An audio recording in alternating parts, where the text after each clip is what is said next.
Calling to order the zoning board of appeals meeting of Thursday, October 17th. It is 7:10 p.m. The first hearing agenda item tonight is the Haran hearing, 21 Anaconda Drive. Lakeville Zoning Board of Appeals, acting in accordance with Mass General Law, Chapter 48 as amended, will conduct a public hearing on Thursday, October 17, 2024 at 7 p.m. in Lakeville Public Library, 4 Precinct Street. Upon the petition of Tyler Haran, a special permit is requested section 270-6.3B and section 270-7.4B5 to place a 24 by 24 shed within the setback on a pre-existing non-conforming lot as provided by the bylaws. The property site is 21 Anaconda Drive. All relevant information was at the planning board to be viewed by appointment. So, do we have the petitioner here? Come on up. Grab a seat. Thank you.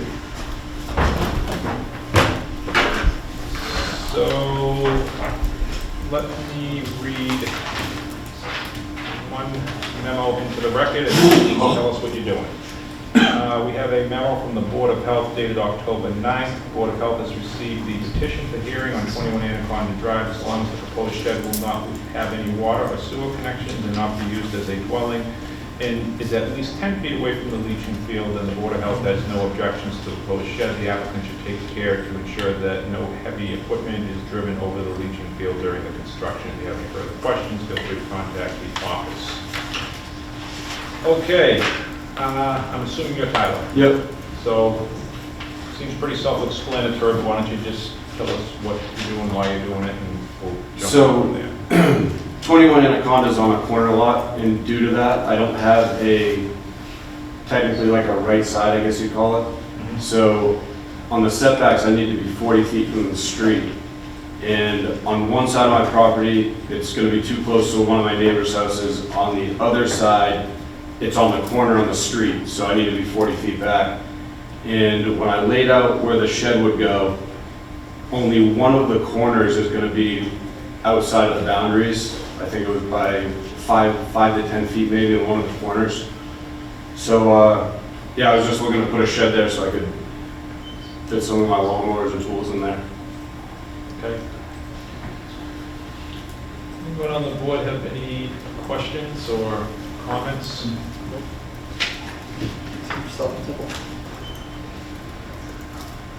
I'll ask the question for the record. Obviously, it's 24 by 24. You need it to be 24 by 24. So technically, I want to put it on concrete. So the concrete slab will be 16 by 24. The extra 8 feet is just going to be an overhang, and the overhang is going to be just to put firewood or something underneath, and that's going to be on the side of the leaching field. Okay. The only question I have. Anyone else on the board have questions, comment? I just don't see the plan, I guess I'm not seeing, is there a second floor? No second floor. No second floor, okay. So the only setback relief is that one on the corner, it's basically the street, it's not to the neighbor. Yeah, the corner that's out of the bounds is the one on the corner of the road.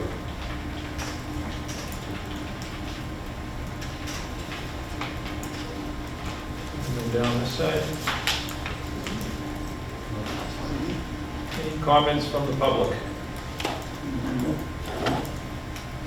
How you doing? Good, how are you? Not too good.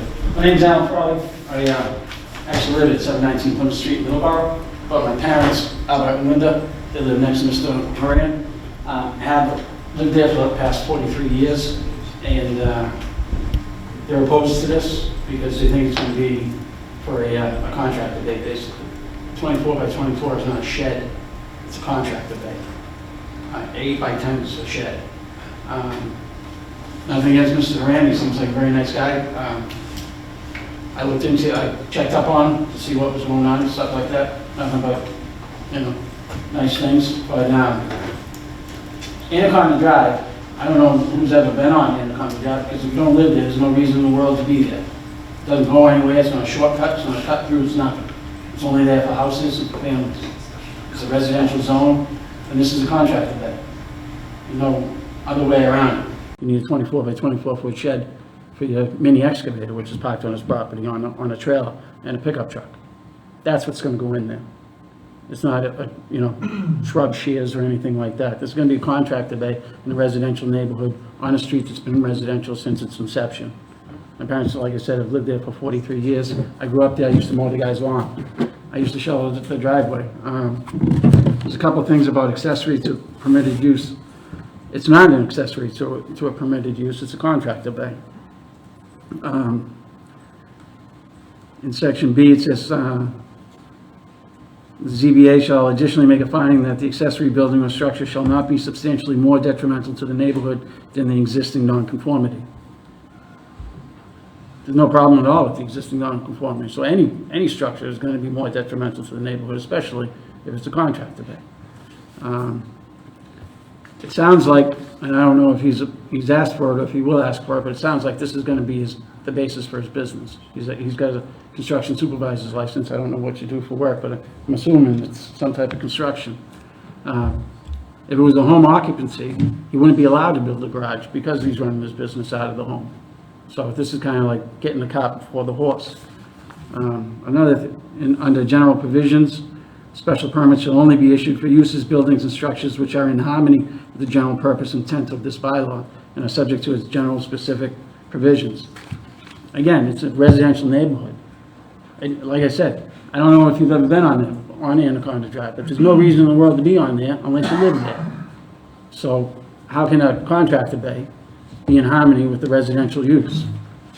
And under number 2, the advantages of the proposed use outweigh any detrimental effects, and such detrimental effects of the neighborhood and the environment would not be greater than could be expected from development which could occur if the special permit were denied. If you deny the special permit, there's no development. So how can the proposed use be better than no use at all? I think it's pretty clear, at least in my view. I do have some experience with this. I serve on the planning board in Middleborough. If there weren't any objections from any of the neighbors, the way I would do it, and I'm not saying that you should do what I do, I certainly wouldn't impose that on anybody, but the way I would see it is if there weren't any objections, you should grant the special permit. But if there are objections from neighbors, then they should certainly hold some water, and you should take that into consideration. He's asking for a special permit. The neighbors, my parents, who have lived there for 43 years, paid taxes for 43 years in this town, have watched this town, grow in the past 43 years, see this as a detriment to their neighborhood and to their property values. I would ask you to kindly take that into consideration when you make this decision. Thank you. Thank you. You don't have to come up, Mr. and Mrs. Frawley. I'm assuming that what your son relayed to us, you're in agreement with. A little note, we'd like to submit it if we can. Come on up. If I could read it. I could not read it because I have trouble talking in front of people. Well, if you give it to me, I will read it in for the record. Thank you.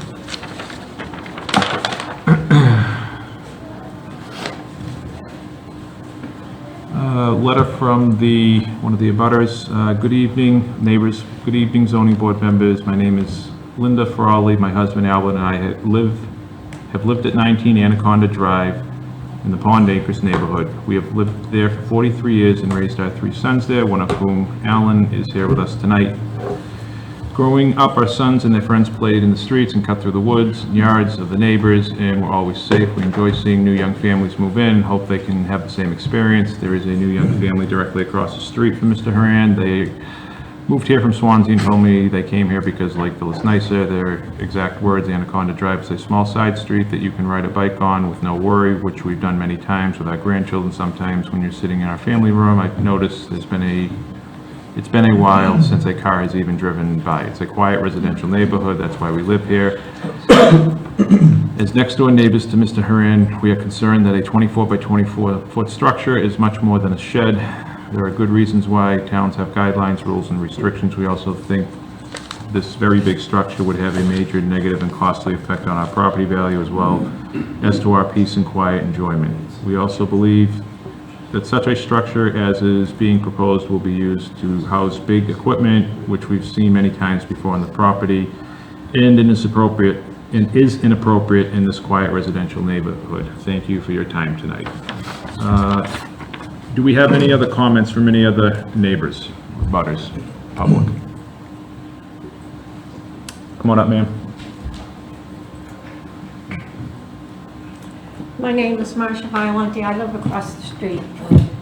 My driveway hits Anaconda Drive right about where you, I guess, want you put the shed right there? Yeah, On it'll the, be right on the curve. right about the corner. Which is why he doesn't have the setback, because there's a curve there. There's, you know, it cuts off the corner. But, I'm trying to picture 24 by 24. And where is it going to be, against the fence to the back of the yard, or? It's gonna be, so I guess you'll know it. So there's the fence there, and then there's a little access place where they put in my septic. Yeah. That's where they cleared That's that. what you were doing. I wonder what Well, you were doing.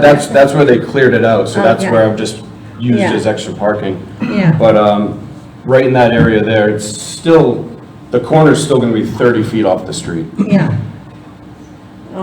And it's just one story, like a garage? Yeah, that's basically, that's why I picked 16 by 24, just because it gives me enough room to, work on my stuff. Yeah. As long as it's basically a large garage, it doesn't disturb me. I'm gonna look at it all the time. Every time I drive on the driveway, I'm gonna see it, because it'll be right in front of my face. And I don't have a problem with it, but I don't have any children living in my house at the moment. I raised 3 kids there, then I raised 3 grandchildren there, but they were all grown and gone, so it doesn't disturb me. He has construction, he has trucks and moving around, but I mean, it's, you know, it is what it is. That's, neighbors come and go. Okay. So that's, my feeling is, I'll be looking at it all the time, and it doesn't disturb me. So, I know Linda, so it disturbs them. They live next door, but I'm the one that's gonna be looking at it. When I look out my front door, any of my front windows will be looking at it, and it doesn't disturb me. Okay, So, thank you, ma'am. Anyone else have any comments? Questions? I've got a few questions. I figured you would. Go ahead, Chris.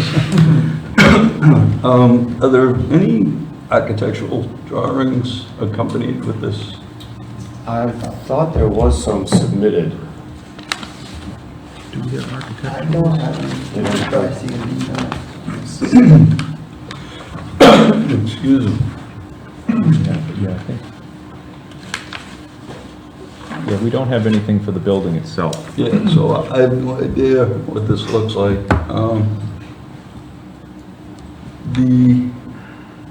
You have a driveway on Anaconda, so you have an approved curb cut to get to your house. How do you plan to access the garage? The garage or the shed? The proposed structure. The proposed structure. So that section next to 25 Anaconda, it looks like a driveway, because when I bought the house in 2018, I think it was, they had to do a Title V, and they just dropped all the trees right there. So that's kind of like an access point right there. Right. And then it's right to the backyard next to the leaching field, so I can get from the yard to it as well. Yeah. Is that an approved curb cut? When you say improved curb cut, Well, what curbing to get to the proposed structure to the street? What kind of curbing is separating the property is from the road? maybe like a little Cape Cod berm kind of thing. There's no curbing, it's just right onto the dirt. Yeah. All right, so your plan is to pull into 2 garage bays or a double size bay from the curb? It's just gonna be a shed, it's just gonna have a door, and it's gonna be 16 by 24. On the house already, there's a garage, and that's where I have to keep my lawnmower, power washer, Yeah. stuff like that is in my garage bay, which is why I'm trying to move that So there's no overhead doors on this proposed structure? No, it's gonna be like a barn door type of thing. Let me interrupt you for 1 second. Do you have plans for this structure? Yeah, I submitted them. If I could look on the online application, I think they went through there. We have everything that was submitted, correct, Kathy? Yes. Okay, You probably mean to the building department. that's probably it, yeah. So I'm going to turn it back over to Chris in a second, but I would suggest that after we have our additional questions from the board, we may end up continuing this because I think it's going to be important for us to see what that structure looks like. Okay. Because some of the neighbors' comments, obviously, if it's applied for as a shed, but if it's got large doors that can be used to pull large equipment into, I mean, my impression of a shed is, like you said, you're putting your lawnmower in it, you're putting some tools to work around the yard and whatnot, so we just want to make sure that, or I just want to make sure it's in character with the neighborhood and it's not, as was pointed out, that's kind of the threshold. We need to make sure it's not more detrimental. Yeah, so I kind of got the idea from another house in the neighborhood has a very similar type of structure. His actually has a garage door and it has the overhang, so that's where I got the idea, but I'll be able to bring up the plans and, I didn't realize I had to print those out, but I can. That's all right, it's not a big deal. Yeah, just because it gets submitted to the building department doesn't mean it makes its way over to us in the application process. Yeah. Sorry, Chris. No, that's fine, that's all Go good. ahead. That's it? Yeah, my issues are, I need to know what the structure looks like and what's the access, and is the access approved? Do you understand what he means by the access as far as the curb cut? In other words, you in order to have that driveway, Yeah, the developer, whoever built the house, needed to get permission from the town to cut into the curb to make that driveway, not just to drive over the berm or not just to drive up on the lawn. Okay. So if you're gonna have vehicles or tractors or whatever coming in and out, we're curious as to, is there an actual curb cut there, or are you just pulling up onto the lawn? Sounds like you're probably just pulling up I onto guess the technically lawn. just pulling up onto the lawn because it's Okay. the same kind of curve all the way around, all the way over the driveway. Right, so there probably isn't a curb cut there. No, I wouldn't think so. I had a question. Good. Yeah, I just wanted to clarify, so the actual interior structure is only 16 by 24, correct? Interior is 16 by 24, yep. So I guess if we do go the continuance route, I guess maybe you could consider if there's any way to reconfigure kind of that 8-foot space to bring it closer in, so maybe the setback would be... I possibly wanted the- close. Yeah, just to consider it, not Yeah, just yeah. tonight, but... Okay, yep. Your door is on the 16-foot side, correct? Yes. So if I look at a vehicle or a machine, I don't know there's a physical possible way to drive a vehicle in and then turn it around in a 33-foot space to pull in the garage, essentially, is what the comments were. I don't know how it's possible. The doors on the 16-foot side, close to the property line, not close to the corner of the road, is that correct? Yeah, it's gonna be close to the other neighbor's house. Correct, so the door's on that side, so to the comments, to pull a machine vehicle in there, I don't think you have enough space in a 30-foot space to pull a vehicle in there, to you guys' comment. Machine on the property on that driveway. Hang on, Alan, if you want to let him make comments and I'll... That's just my thought, I'm looking at this now, and if the door's on the side where it looks like a property line and 33 feet, a vehicle is 20-something feet long, you only have 13 feet to play with, I don't know if you could physically get a vehicle into the garage, that's just my 2 cents. That's my comment on there. Any other comments, any questions? It just seems like an oversized shed, essentially, to me. Okay. Is it overhang? So, I think we want some additional information, right? And architectural is a good idea. Architectural is to see what it looks like, make sure it looks, If I could bring up like a picture right now and show it on the phone, or do you need it printed out? We need it printed You out. need it printed? Yeah, Okay. yeah. Come on up. So just to address some of the comments, there is a driveway without a curb cut, put a line fence into where the proposed shed is going to be. There's a pickup truck there with a trailer and a mini excavator. So He has access to that, and he's using it as a driveway. Please let him make his comments. I agree with that. I'm not arguing. Yeah. I'm just stating the facts. I can take pictures and bring them in if you'd like, but that's what it is. Okay. So, thank you. Thank you. Any other additional comments? Yes, Mrs. Farley, come on up. Yeah, my name is Linda Farley, and I live next door.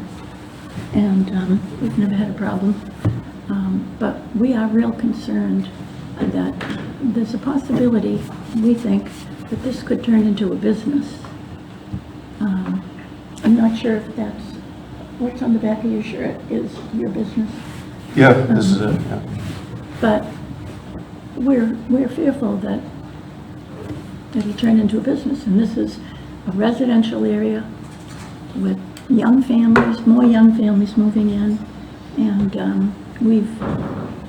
we're concerned about our peaceful enjoyment, which I think is a legal term along those lines. Our peace and quiet, and having a business, having it turn into a business next door. So, as my son said, we've been there for 43 years. We've raised 3 children there. We've been involved in the community. We love Lakeville. We came to Lakeville because it offered just what we wanted. And peace and quiet is one of those things, and we are worried about that. It would also, if it's not quiet, if it, turns into a business, and that will affect our value, the value of our home when it comes time to sell. So, it's nothing personal, but we think there's a lot at stake for us as neighbors. And by the way, it hasn't been mentioned, which I think might be an important piece, is the house on the other side of Mr. Horan's is owned by him also. Mm-hmm. So, those people won't complain or have a problem with it because he owns the house. So, we're on the other side, and we're worried about it. Thank you for the comments, Amir. Thank you. Okay, Would you go on the record to say that you would not operate the business out of the structure? I'll make the door small enough so nothing can fit in it. If Just that's the asking. case. If that's the concern, and it's on the record, that's... I've had 5 of the other neighbors reach out and ask if they needed to come here. To be honest, I didn't know what I was getting into coming here. That's my first time doing it, but the other 5 neighbors asked if they wanted to come, if they could come help. So I have the permission of 5 others as well. well, unfortunately, they need to show up. Yeah, okay, yeah. It's continued. Do we have any other additional questions, or does someone want to make a motion to continue so we can get some plans and get a better idea what the structure's going to look like? Sure, I'll make a motion to continue. What's the next meeting date? It's November. It's November. It's the 21st. Yeah, 21st. Continue to November 21st. Do we have a second? Anyone? I'll second the motion to continue. to Okay, we have a 21st. first and a second to continue. Any further discussion? All in favor? Aye. Opposed? Motion carries. All right, so as my predecessor chair used to say, you have some homework to do, and All right. get it to Kathy, and we will see everyone back here on the 21st 21st. of November. Thank you. Can I ask a quick question? I'm not sure if I heard it right. 11, 21, 24? Yes. Okay. We are going to jump out of order briefly, and I think it will make sense as to why I'm going to take Cranberry Heights first as opposed to the residents at LeBaron Hill. We are in receipt of a letter from counsel representing Cranberry Heights. I'm writing as attorney for Lakeville Owner LLC, which is Cranberry Heights, the applicant for a comprehensive permit under Chapter 40B of the Massachusetts General Laws for property at 43 Main Street in Lakeville. On behalf of my client, I respectfully request a continuance until November 21st, 2024.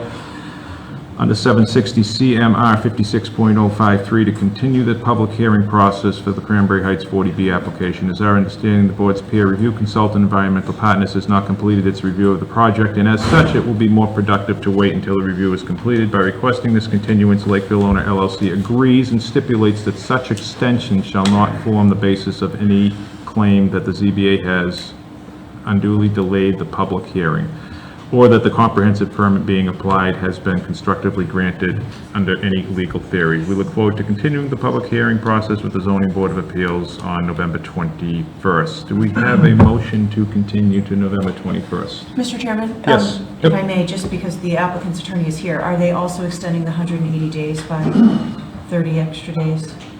Well, I don't know, but we can ask him since the applicant's attorney is here. Counselor? Well, we were not asking that, but when we reach that point, if more... Actually, do me a favor, come on up since... We weren't requesting that, but when we reach that point where it would need to be extended, we would be happy to do so. Okay, so you're agreeing that if we get to the point, because we took 30 more days, we need an extra 30 Absolutely, days, the yeah. applicant is more than happy to extend it at that point. Absolutely. Is that good for the record, or do you actually want it on record now? And it's not good, but it's what he's I saying. mean, I can send a it's- letter to It's follow that up. The only letter that we would need is a 30-day extension. So, Yeah. I mean, he's said it, it's on TV, but You're gonna send me the letter, Bob? I'll send the letter. Thank you. I want to keep Amy happy, because Amy keeps us protected. Okay, so we have, I've asked for a motion to continue the meeting to the 21st of November. I'll make said motion to continue. Do we have a second? Second. I'll let you figure out who seconded that, yeah. It was Chris. Chris, yeah. Nice way to narrow it down. Do we have any further discussion? All in favor? Aye. Aye. Opposed, motion carries unanimously. Okay, back to agenda item number 2. Residences at LeBaron Hills LLC continued their comprehensive permit. I think at this point what I'd like to do is ask counsel for the applicant if they have any comments or any updates. We do have a traffic study review that we're gonna jump into in a second here, but anything additional? Yes, well, I'd like to just review what we did last time, and because we did leave a couple of things open last time. If the board recalls, we made a major change in the concept that we were presenting. Originally, we were asking for 3 4-story apartment buildings, one of which was right out on Precinct Street, and we were asking to increase the number of units in the permit, because the original permit was 386 units, and we were asking for an increase of 36. So last time we said that we are withdrawing the request to increase the number of units and eliminating one of the buildings, and in particular, the building that is right out on Precinct Street. And we pointed out that the nearest building would be 200 feet. With the discussions of the board, we were comfortable enough to direct our engineer to proceed with the plans for the phase. And I just was wondering if the board had any additional comments or any other items that you would want us to address. We're going to try to be ready with the plans for the November meeting. And this way, if there's anything else that you would like us to address or add to the plans, we'd like to know at this point. Anyone have any additional comments or asks of the applicant as they're preparing their plans for us to review, hopefully at the next meeting? I'm sure they'll have quite a few once they bring the plans up to us. So the second thing that we brought up to the board is that would be the Fern Avenue access. We pointed out to the board that there's really 3 options that we could have. And if the board recalls, the original special permit anticipated that there would be a gated card access, so it would be for residences only. And of course, remember that at that time, there was only one other entrance, which was the original entrance off of Route 79. There's a second entrance now off of Route 79. But on Fern Avenue, there's three options. There's the, leave it the way it was with a gate and with carded access. Option number 2 would be no gate, in other words, free access. And the third option would be there would be a gate there, and the gate would only be for emergency only. In other words, the fire and police would use that, and what that would mean is that the 2 apartments on Fern Avenue would be the only ones that would use Fern Avenue. So there would be no way to go through. And again, I want to make sure the board understands, if you want to stay with the way the original permit is, we're perfectly fine with that. My client says it's whatever the board decides with the input from your fire, police, and other citizens. So that was the second thing. So I guess we would be looking for some direction from the board as to which way you would like us to go on that. Okay. I think we'll probably hold off on that at this point, only because we're going to have our traffic peer reviewer, and he may have or may not have comments on that. So. Okay.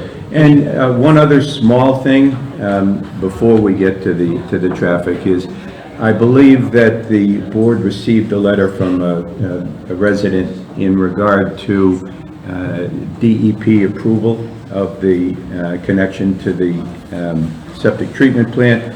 And I'd like to ask Mohammed to address that. Good evening. This is, if you don't mind, Mr. Chairman, I made some copies. This is for the flow in and out of the treatment plant currently. So this is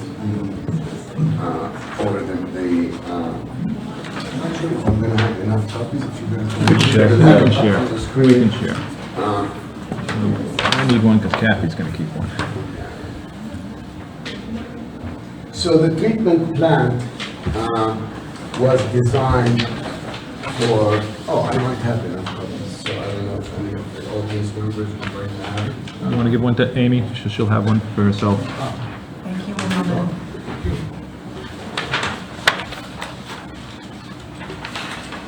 Everyone does have one. So if you look at what the treatment plant is processing today, the averages are at the very bottom. Now those measurements are taken daily.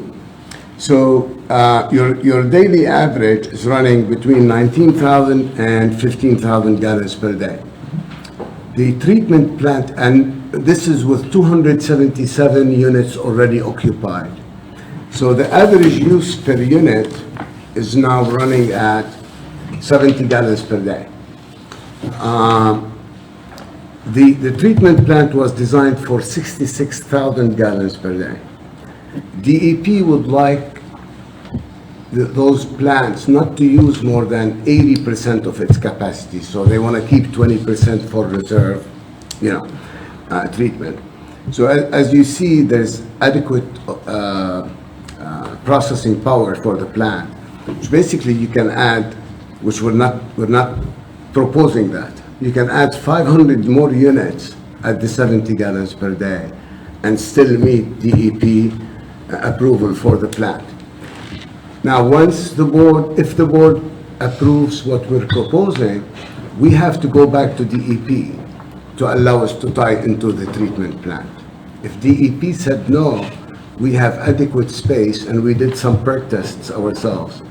We have adequate place to put septic systems, to just, a septic system for the building on site. That will take care of that. So we have two options. Option number one, which will be the preferable option, is to tie into the existing treatment plant. Option number two is to have our on-site septic system, leaching field. This is, again, I don't know, Ronnie, if you want to put it up. This is when we were designing the system. This is the capacity of the system that was bought. Now this is only equipment. It's not the plants and stuff like that. Again, I might not have enough copies, Mr. Chair. For the record. Thank you.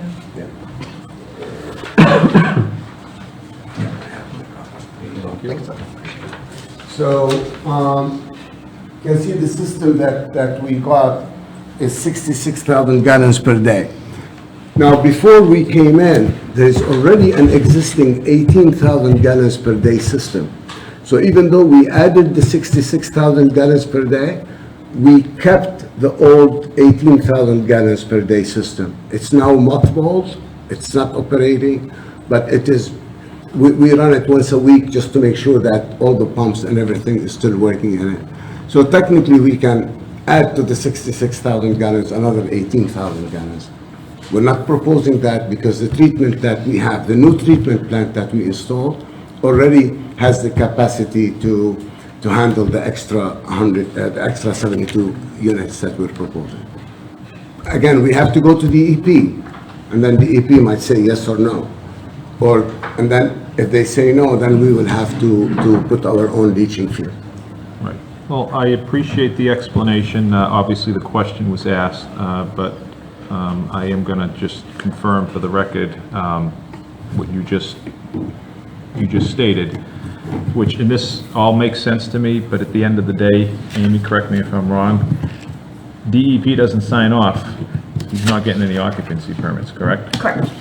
So math makes sense in what you're explaining and the numbers in front of us, but even if these were incorrect, it doesn't really, I know they're correct. My point is, even if this wasn't, DEP is going to review this anyways, and DEP is not going to allow you to do anything and not That's allow correct. building permits to get Now, these get occupied. reported to DEP on a monthly basis. So every month, NSU, which is the entity that manages the treatment plant, they have a person that goes there every day.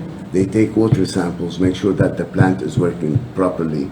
They do the readings, they record it, and then they compile that data and they file it with DEP. I guess So, and this is my a- ultimate point, Yeah. not to have you keep explaining, is the town has to confirm with DEP that it's been approved. We just can't. That's correct. Arbitrarily go ourselves. Correct. This is a state permit. Right. So it's not, correct, it wouldn't be within our authority in any event, but yes, we would have to confirm for an occupancy. Does anyone need any clarification? Or, again, I think he's just pointing out, because the question was brought up, what the numbers look like and the capacity that they have at this point. But again, it's a DEP issue, and I try not to get involved in someone else's decision. So, just one quick question. If you, I guess if you don't get DEP, or if DEP says that you cannot connect to the wastewater treatment plant and you have to do the leaching fields, do you anticipate any waivers for those? We shouldn't. Okay. Now, we're not going to start construction until we get the EP's approval. Right, so, So it's not about occupancy permit. Before we even start construction, we want to make sure what are we doing with our sewage. right, so your Phase 6 decision will state that the facility, that the two buildings are either going to connect to the wastewater treatment plant, or That's correct. you're gonna, but I think you would have to you would probably have to at least submit the plan, if you're gonna do an on-site septic or leaching field, you would have to at least submit the plans, which would potentially be a modification to Phase 6. Probably the Unless you can final, think of a way around that. no, I would think the final plans, once we hear from the EP, we will have to come in front of the board and Okay. get the board to sign off on the final. Okay, as long as you're okay with that, yeah. That's correct. Okay, good. So before we sign off, you'll make sure you have DEP approval. That's correct. And that might take months, Actually, by the way. that makes it easier and cleaner. Yeah. So we don't have to put any contingencies in. Right, okay, good. Excellent. Rami just brought up an important, DEP will not look at it until the board approves the units, and then we'll take it to the EP, say, okay, we have those units approved, we would like to tie them to the treatment plant, and that's when they tell us, what to do. We have to increase probably there's a reserve account that DEP requires. So they're gonna ask us to pay a fee into the FAM account and all kind of different things that have to be done. So DEP will not look at it without an approval. So once you give us the approval, not necessarily the final stamp plans, but say, okay, we approve the project as proposed, then we can take it to DEP. We can make it approved subject to DEP approval. Yes, So and what- DEP needs to do anything before Right. you can do it. So what we would be Do something. approving, we would be approving a plan with not showing any leaching field or anything. It would be Correct. connecting to the wastewater treatment. If they go to DEP and DEP says you have to do a leaching field, they would have to come back. Correct. That's correct. Right, okay. Anything additional prior to my having our traffic guy come up? No, we have our traffic engineer here so that if there's any questions raised by your peer reviewer, we're If prepared. our guy has questions, your guy's here to answer our guy's questions. That's So we correct. both have our guys here. We'll let our two guys duke it out. Excellent. I do, in the, obviously there's been questions raised, so before we get into the traffic study, and Amy, I'm going to ask you to help me here. I know there has been questions in regards to when a applicant or an individual has multiple 40Bs either going or proposed, if we have to wait for one to get finished and complete before another one can start, and Mass Housing has confirmed that that isn't the case, or you want to clarify what we've heard from Mass Housing? on this? Correct.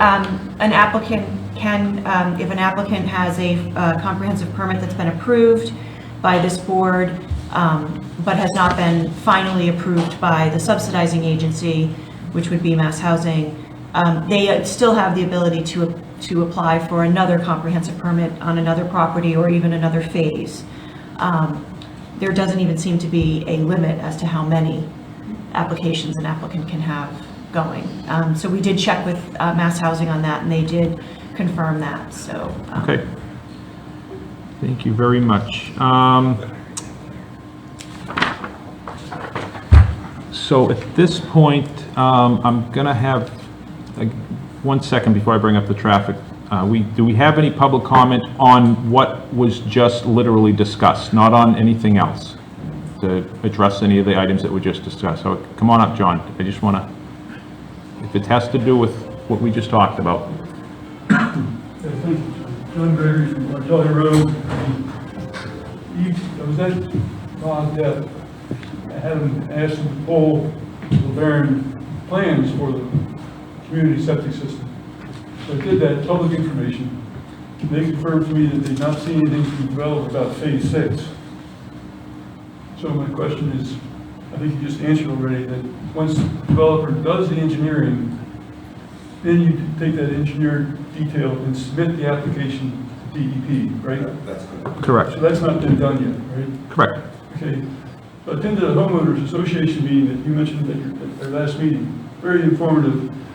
I'm paying for pond water through the HOA, and they're also paying the sewage treatment. Okay. So I got me thinking about the pretty basic thing. The building code for toilets is 1.6 gallons per flush. Through the Google search, the EPA has a new standard now, I forget the name of it, for a toilet that has 1.0 gallons per flush. So this is probably outside the draw scope of supply to the builder. Put that in the new plans and reduce the consumption, both coming in and going out. Less expensive for the homeowners, and there's also a type of toilet that has a lower flush flow rate for water waste and a different higher flow rate for solid waste. Literally different buttons on the toilet. I checked it out at Lowe's. $200, $300. No, we use them all the time. Are they in your existing? Yeah, okay, all right. So just 2 points. Point noted. Thank you very much, Mr. Gregory. Okay, now, we have had our traffic engineer review the traffic plans, so I'm going to ask Jeff if he could come on up. Mr. Chairman, has Jeff seen the revised plans, knowing that we're not increasing the number of units? Jeff knows that you're not increasing the number of units. I do know this. Okay. So, you wanna, if you don't mind sitting back and with Mohammed and giving Jeff the table? It's next to you if you want. That's all right, if you don't mind. No, not at all. If you guys can get along, you can all sit at the table. I think we can. Keep it professional. So, Would you like me to put your comments on the board from the letter? if you think it'll be helpful. Dated August. Yeah, that's fine. Yeah, thanks. Thank you. Good evening, Mr. Chairman and members of the board. As was mentioned, Jeffrey Dirk of Vanessa Associates were the board's peer review consultant on the project. So I did submit a letter, as was noted, dated August 16th. It did reflect the prior plans before kind of the changes that you had heard tonight. As it relates to my comments, the increase in units or the amount of traffic that was predicted to be generated by the additional units was not significant. So from the standpoint of the comments that I had submitted to you, the building in or out doesn't affect my comments. The primary focus of the comments really was dealing with the additional access, because as we were looking at the board-approved plans for the project versus the changes that were proposed, really from a traffic perspective, the focus was on making sure that to the extent that the additional access was open by way of Fern Avenue out to Precinct Street, if that was open to general traffic, what would the impact of that be?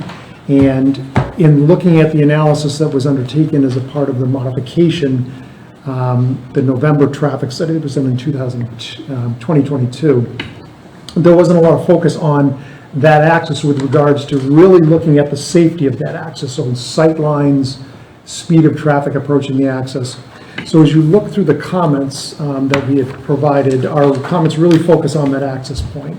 And I know that the applicant had discussed 3 variations on that access, subject to the board's comments on that. I believe was one was leave it the way it was approved, which would just be restricted access, gated emergency vehicle access only, or a cart access by way. And then I think the third option was just open it for general traffic. As I'm looking at the review and just in general, when you look at the way the site is laid out, it's very deep. So they do have 2 access points now coming out onto 79, I believe. And so all the traffic, from the standpoint of if you had it be emergency access only, you have all of that residential traffic coming out 2 means of access out to 79, which is not a bad thing. That provides dispersal. But given the fact that the site is very deep, absent there being some safety reason not to let the traffic come out to Fern Avenue, it would make sense to allow for that traffic to come out the backside. That would serve to better disperse the traffic within the project site itself. One of the things that you would note in looking at the 2022 update is there are 3 high crash location intersections, basically the major intersections that bound kind of the triangular area of 1879 and Precinct Street. Not allowing traffic to have that opportunity to come out the back basically forces the traffic to go through those high crash locations. So dispersal not only serves to lessen the impact of the project, but from the standpoint of needing to have the Route 79 improvement project move forward to address the safety concerns at those intersections, this would allow for the residents to have that option to come out on a lower volume roadway. The speeds are about the same on both of those roads, but the volume of traffic, it's about half the volume on Precinct Street that it is on 79. So we view it as a good thing, as long as there's not a safety issue as it relates to sight lines at that intersection, Fern Avenue and Precinct Street. So as you're looking through our comments, we would recommend full access unless there's a safety issue. We've asked the applicant to undertake the analysis necessary to demonstrate there's not a safety issue at the Fern Avenue Precinct Street intersection. So 2 things as it relates to that. We did ask them to update the traffic counts so that you'd have data that's more recent while schools are in session on Precinct Street at Fern Avenue, to collect some additional speed data, because they had done that back in 2022. Those 2 things would allow the applicant to demonstrate to you, to the extent that that were open for full access. Sight lines would be safe, because we've asked them to demonstrate that, and then they can give you some operational information, so you could look at what the delays may be for traffic trying to get out of Fern Avenue if that was left full open, as full access to the project. So we think it's beneficial. We think that this additional analysis that we've suggested would demonstrate that to the board, and would certainly give you more information to make a decision as to, in looking at the three options that have been presented, if the full access option is something that provides some benefit. We think it would, and we just wanted this additional information to demonstrate that that would occur.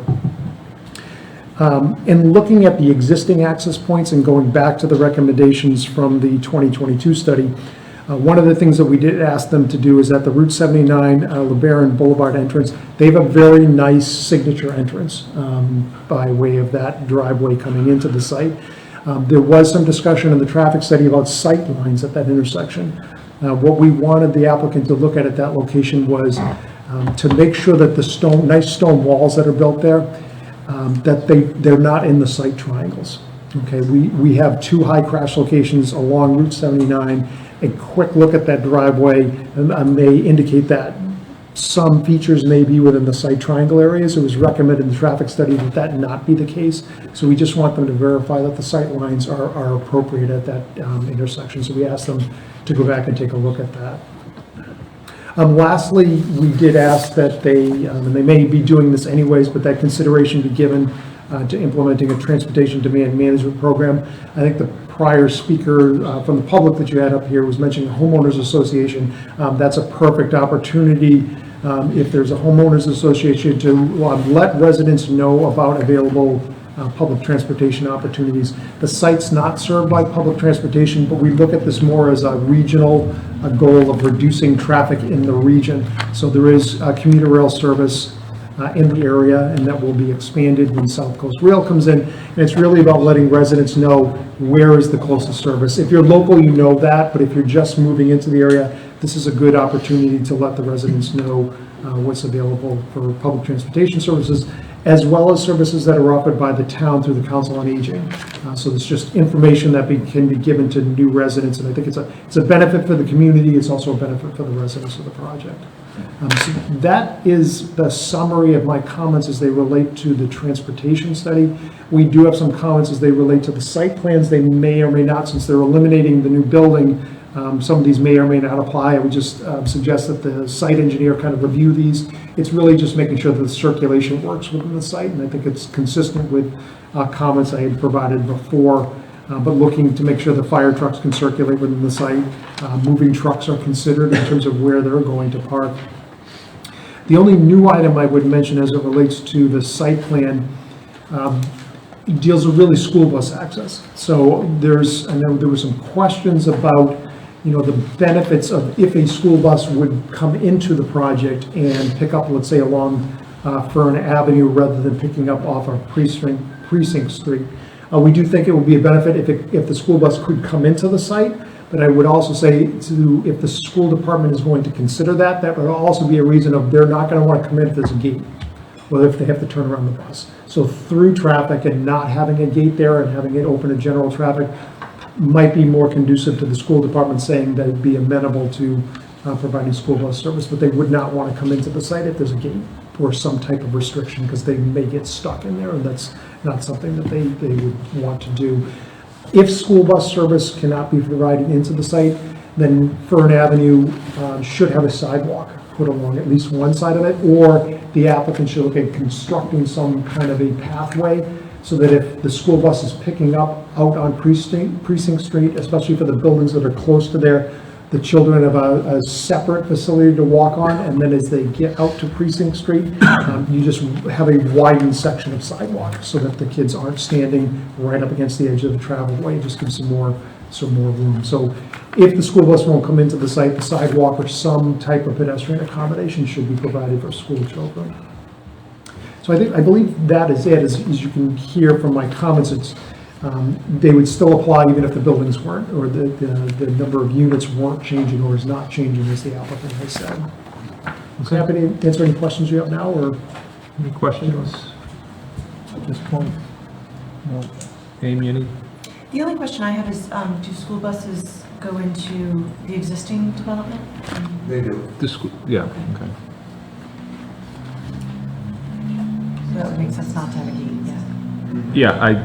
Yeah, seems like, well, I'll read some other stuff into the record in a moment. I'm gonna ask, since we have the applicant's traffic engineer here, would you mind commenting on any recommendations, suggestions that were made, or? So we're happy to look into the 4 comments that were provided for the traffic study, the sightlines, and the updated crash data for those intersections, just to see if those crash trends are continuing. The one comment I did have was on that first comment about the additional traffic data, because we did collect traffic data at Fern Avenue, as that's one of the potential access points. And I believe the site plan that you had reviewed had a second access point also on Precinct Street, which has now been removed because of that additional building being removed, as you can see on the plan there. So I don't know if you would still want to see additional traffic data for that intersection, as we kind of already analyzed that intersection from sight lines as well. So just through the chair, was the analysis that was done for Fern Avenue, was it reflective of it being non-restricted access? Because the prior plan had it being restricted. When we did the study, we assumed that it was non-restrictive, that it could be a driveway that could be used either way. We didn't have a lot of volume going to that driveway just because of travel patterns and journey to work data. I was sending most vehicles north, so it made more sense to send them up that way towards 79. So.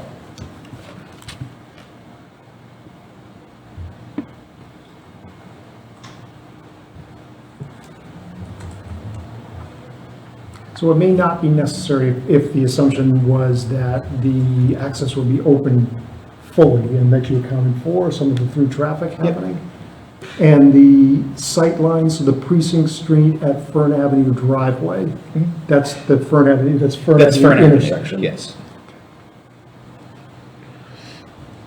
So that may not be necessary, Mr. Chairman, if to the extent that it was analyzed, and which it appears that it has been, and that the sight lines were for the Precinct Street, Fern Avenue, and that driveway is no longer a part of the project. I apologize to put you on the spot when you say it may not be necessary. I'm not a big fan of may. No, I apologize for being vague on that. So to the extent that the applicant has analyzed that intersection, and to the extent that it was a full access driveway as was analyzed, and that the driveway that was proposed out into Fern Avenue, not the Fern Avenue Precinct Street intersection, if that's eliminated, then there would not be the need for the collection of additional traffic data or for an analysis of sight lines, because it's already been done as a part of the original study. Okay. Any? Just have one quick question. Maybe you can or cannot answer that, but Fern Ave, you talked about the sidewalk and maybe having access to the corner for school bus. I mean, in your opinion, does Fern Ave currently, as it's configured, wide enough to accommodate a sidewalk, or would that be some additional? So you need 20 feet clear is going to be the absolute minimum for fire access. So if it's 20 feet clear right now, the sidewalk would need to be on the applicant's property in order to do that. As long as it's 20 feet clear, then, you know, so I think from what I'm seeing, you're more than likely it's going to have to be improved. They need to provide a minimum travelable way of 20 feet. I think it's going to have to be wider than that, because the turning analyses that I've suggested need to be undertaken. You're not going to get a fire truck to make the turn into the road at 20 feet wide. 20 feet is usually just for through traffic for the fire truck to get through. So you're probably going to have to do some widening, and likely the sidewalk's going to be on the applicant's property in order for the sidewalk to be constructed. It makes sense to put it on, we're looking at the plan, so the apartments would be on the east side, let's say, of the road. So you'd want to build the sidewalk on the east side, right, which is as I'm looking at the right of way, that would put it on the applicant's property. Okay, thank you. And we could condition that they have to. Other questions? I do want to read into the record, we do have comments from both the fire chief and the police chief, and I'll read them in the order they came in because they play off of each other to some degree, I guess. From Matt Perkins, our chief, it is my professional opinion, we have no other, this is in regards to, we asked them if they had a preference on gated, not gated, partially gated. It is my professional opinion, we have no other gated communities in Lakeville, and they are rare to non-existent in Massachusetts. Gates cause slowdowns and increased response times for each responding vehicle. They are a necessary burden during any type of public safety emergency. Gates have the potential of failure, making areas not accessible. If the board is leaning towards a limited access roadway, maybe it can be established with signage, although it would not be enforceable as public has rights to access as invitees and licensees. So looks like the chief does not think gates are a good for safety reasons. Mike O'Brien, our fire chief, I agree with Chief Perkins. Gates delay responders. Throughout my career, blocked responder access has caused problems. The gates must be maintained and keys updated for them to work. This takes place for a while, but inevitably the work drops off. With that said, the fire code allows for gate installation. The design must be approved by me. The final design would require battery backup, supervision for functionality, redundant methods for releasing the lock mechanisms. Whatever the solution, it will likely be costly to install and maintain. Thank you for your opportunity to comment. So, for the record, those are comments from both chiefs. Do we have any comments or questions from the, before I do that, does anyone have any comments or questions, either applicant or our engineer, regarding the chief's comments? No. Thank you. No, that's it. Any comments or questions from the audience? Come on up. All right, actually, what I'm going to have you guys, the three of you, why don't you head back to your seats? We're going to run out of room here.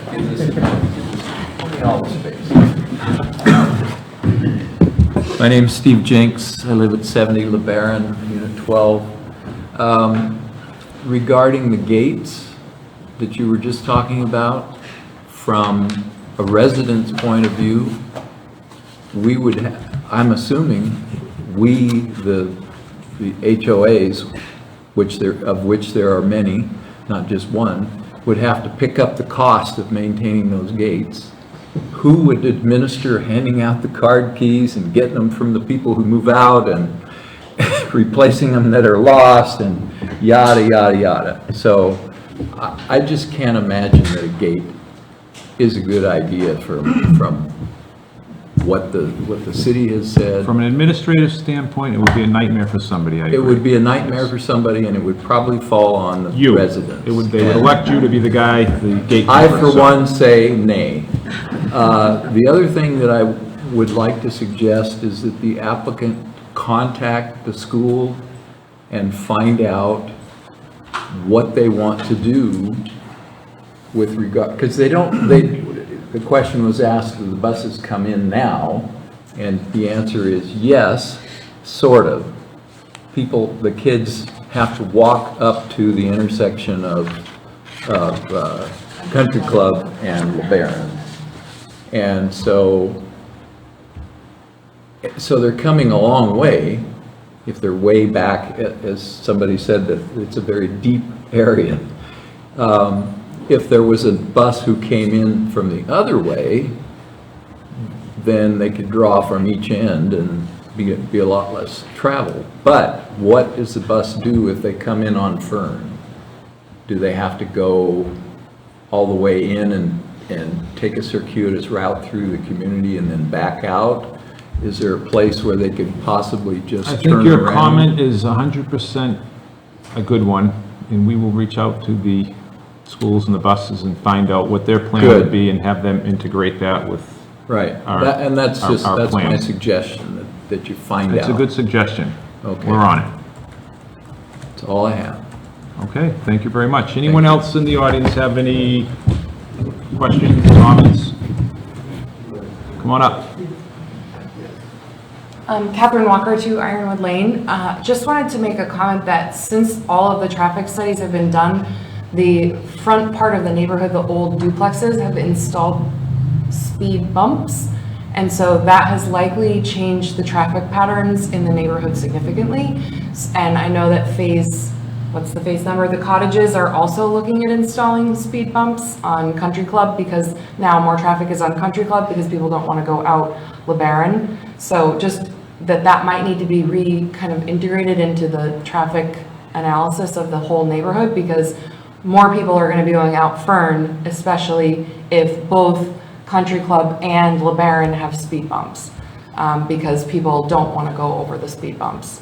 So that's just a piece that was not mentioned that needs to be taken into consideration. I appreciate that. Thank you very much. And before you come up, Jeff, can you come back? Any comments on speed bumps having an impact on, and I've driven through, I know what she's talking about. There's some speed bumps up one end, but I don't think they go all the way down to the other end, so. No, they don't. There's only 4. So the majority of the traffic wants to head out toward 79 rather than come up the backside. So I think it's, to the extent that people wanted to change their traffic patterns to avoid the speed bumps, they're significantly increasing their travel time. So obviously the hope is that it reduces speeds and doesn't make a significant shift in terms of the traffic volumes. But to the extent that that were to occur, there is capacity on Precinct Street, because as I mentioned, if people do that, it's actually a good thing, because there's the conflicting traffic on Precinct Street is less. It's half of what is there on the other side. They're driving people to a less congested area. Exactly. So it wouldn't create, so what I would say is it wouldn't create a detriment to the extent that it would cause congestion at any location. The only thing that might happen is it's kind of that domino effect, because if you had speed bumps or speed humps at one end of the community, you don't do it at the other end, if speeds were to increase because people are trying to make up their increased travel time distance, you'll end up with speed humps down the other end. But I think that's really something the homeowners association is going to need to deal with. As it relates to the public way, it's not going to change anything from the standpoint of increasing congestion or safety issues. It may be something that the homeowners association is going to need to look at adding speed humps down in this area. Okay. I do have a question with that, and I don't know if you can answer it, Mohammed, or I know we have someone from LeBaron here who, I forget what the title they gave you, President King something before. But, don't hurt yourself. So, in regards to those speed bumps, who is responsible for the speed bumps? I know there are a number of associations within. Is there a parent association, or how does that work? And I guess my question is, why do they only do them for one section versus the rest? We're trying to get a master association to deal with all the common areas that everybody uses. We haven't been successful. There is some disagreement between the different associations. However, what's going to happen, what Kate said, is that phase 4 is going to have, they're going to be putting 4 speed bumps down Country Club Lane. And phase 3 is considering adding speed bumps on LeBaron Boulevard. So actually everything will have speed bumps. So I don't think the traffic patterns will end up changing, because now you cannot avoid them. I mean, each association has the right to do what they want, technically, but eventually it's going to be consistent throughout the community that there are going to be speed bumps everywhere, from all entrances, actually. So even though they're not there yet, but they are going to be there. So the association hasn't been formed for the final phase. It's going to be the last stretch of that road, correct? Yeah, phase 3, Kevin, right? You guys are considering adding speed bumps to the balance boulevard. Speed humps. So there's a big difference. Hang on. Yeah. No, whatever the terminology is, the smaller ones, not the ones that are. So there's the whole community is going to have them spread out, just to try to control traffic. Some people drive like they're on a highway. Yeah, unfortunately that happens all over the place, but we need to worry about this project now. So, okay, I just wanted some clarification on that. So you don't, there is no controlling, whether it's you or, and I'm seeing the king back there say, no, there is no controlling master association that says we're going to be consistent, but it sounds like most of them are considering putting in the speed humps at least. I mean, the master association is still in the work. Eventually it will be in place, but somehow it's not in place yet. It should be. Trying to get all the minor associations on the same page. With time, I'll let you deal with that. Yeah. Do we have any additional comments or questions? Come on up.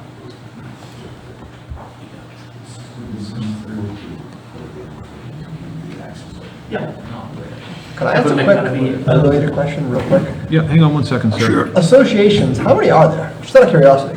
5. 6? Well, there will be 6 to 5. So every phase is an association, basically? Yes. Gotcha.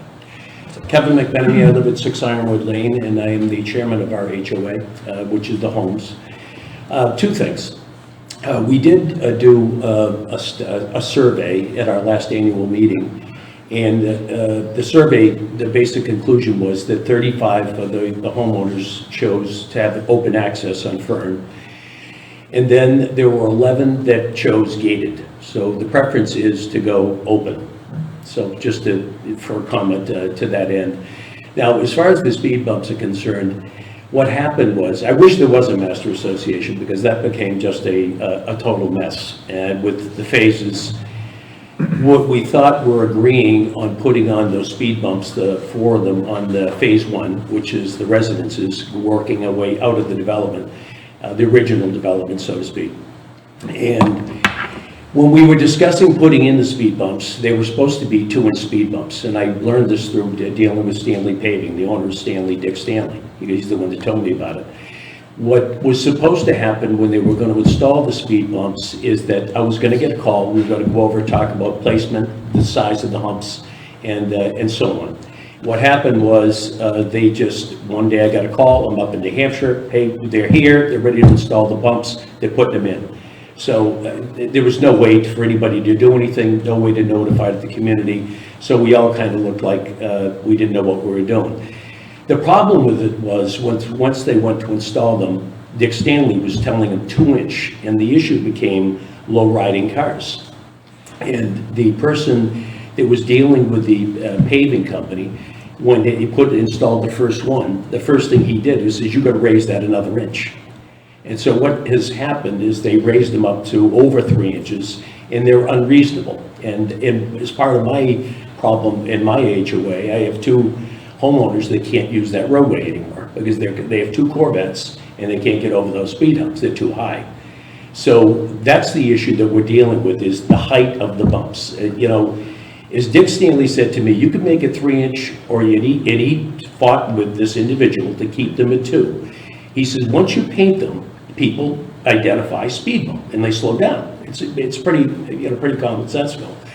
But they insisted on raising them to an unreasonable level. And literally, if I go over it in my passport, I am not going over it. The fastest would be 6 miles an hour.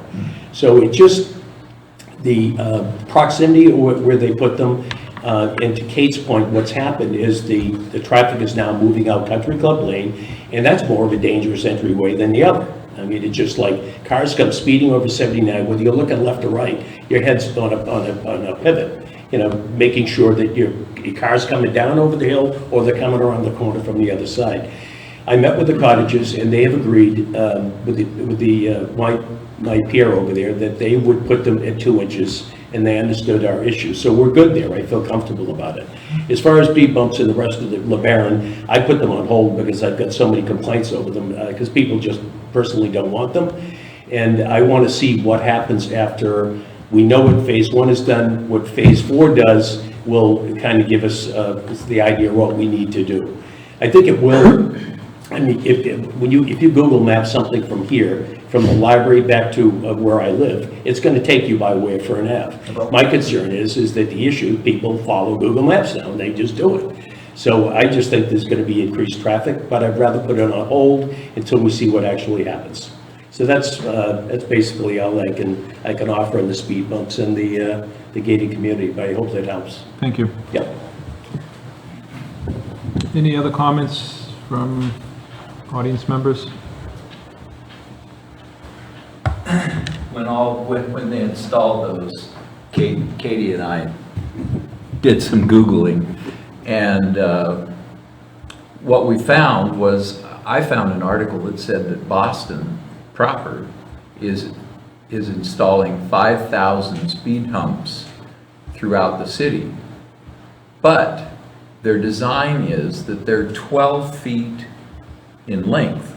These things are maybe 3 feet wide, and that lets the car, instead of going bumpity bump, lets it go up and down, but it slows the speed down because you don't want to go launching over 'em.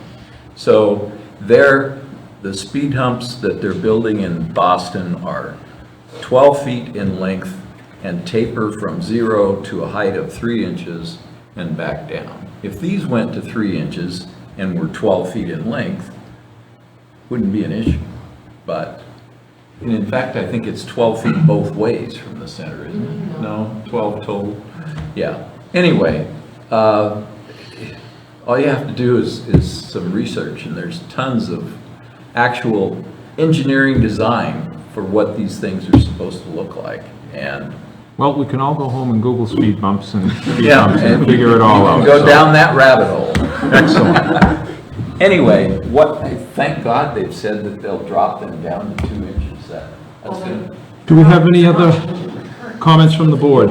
They're not changing the current. No. Well, I thought that's what you said. No. Yep, okay. Any other comments from the petitioner at this point? Nope. No comments, just as to where we go from here. Would it be appropriate for the board to take a vote as to what you want to do with the gate? Because it figures in on our plans. And after that, we're in our engineering phase. We hope to be ready to make a presentation at the November meeting. So we would ask the board to continue to November, where we will begin the pretty long process of the engineering review. Anyone have any thoughts on if we want to make a decision on one of the 3 options, leaving it open, partially gated, fully gated? And I mean partially for emergency access. Or do we leave it open? I think for me, from a safety standpoint, for fire and police, just a wide open roadway is the best. I've worked in communities where the gates close after, say, 8 p.m. and they open back up at 7 a.m. But I look at that kind of as people that are older sometimes have issues in the night, and, gates close at night, and I think open is the best way. That's my personal opinion. I'd just like to make a recommendation tonight, close that piece. Floor is yours, sir. I will make a recommendation that we leave Fern Ave full access without any gate. Okay, do we have a second? Well, let me I would make a second to approve or make a decision on open access. So let me just confirm with Amy. I want to make sure I don't take a comment if I can't, because we have a motion and a second, or we had a motion starting. If Mohammed wants to make a comment, is it still Yeah, open this to is the- just a recommendation. Yeah, okay. You're not voting on it. Yeah, good, go. Mr. Chairman, I believe the police chief recommended signage to say authorized vehicles only or residents only. So no gate, but the signage will be in place to try to... So you're gonna ask us to protect us a little bit more, protect everyone a little bit more, make everyone feel a little better. Maybe we can revise the motion to leave it open, but make sure there is adequate signage to let people know. There is already Right, signage it's not a now cut that says through. authorized vehicles and emergency vehicles only, or residents and emergency vehicles only. So I want to amend that to make sure that whoever's in charge always has to have signs there to that degree. Yeah, I can make an amendment to the recommendation to include the appropriate signage for access to Fern Ave. Residents, visitors, and emergency access only. As stated. You all say okay with the revised Yep, second? I'll make a second. Any further discussion? All in favor? Aye. Opposed, motion carries unanimously, so the recommendation from us is leave it open with signage. Amy, anything else we need to do other than continue it to the 21st, and we'll hope we have engineering reviewed plans back at that point? Nope. Anyone else? Okay, I'll entertain a motion to continue to the 21st of November. I'd like a motion to continue. Do we have a second? Second. Any further discussion? All in favor? Opposed? Motion carries. Thank you very much. We have a couple more agenda items here. if I can find my agenda. Thanks a lot, Mr. Chairman. You're welcome, thank you, we'll see you in November. Good night. Where's my agenda? Meeting minutes, Yeah, meeting minutes, but which meeting? July 8th and 22nd. All right, well, I get the minutes in front of me, that's kind of... All right, so we have some minutes to review, thank you. July 8th, which, let's see, was everyone there for July 8th that's here? Sheedy was here, Kessel was here, Anthony, Eric, yeah, we were all here, so if you've had a chance to review them, does anyone want to make a motion to accept them unless you think there need to be any revisions? I'll make a motion to accept. We have a second? Second. All in favor? Aye. Opposed? Motion carries. Let's see, we also have July 18th, and it looks like we were all at that one as well, so same deal, unless there's any revisions. Someone want to make a motion to approve? Make a motion to approve. Have a second? Second. Any further discussion? All in favor? Aye. Motion carries.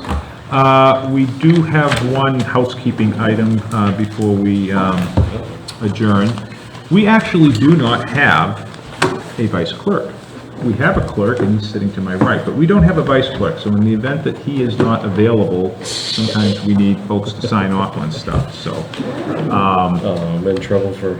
Well, you're not in trouble, no, you've signed off on everything, you're here, you can sign off on whatever you need to tonight, but as we have a vice chair, because if I'm not around, someone needs to do it, if you're not around, see how important you are? Exactly. The world stops appreciate spinning having if you're not around, I so. appreciate having a backup. So, Campo, you want to be the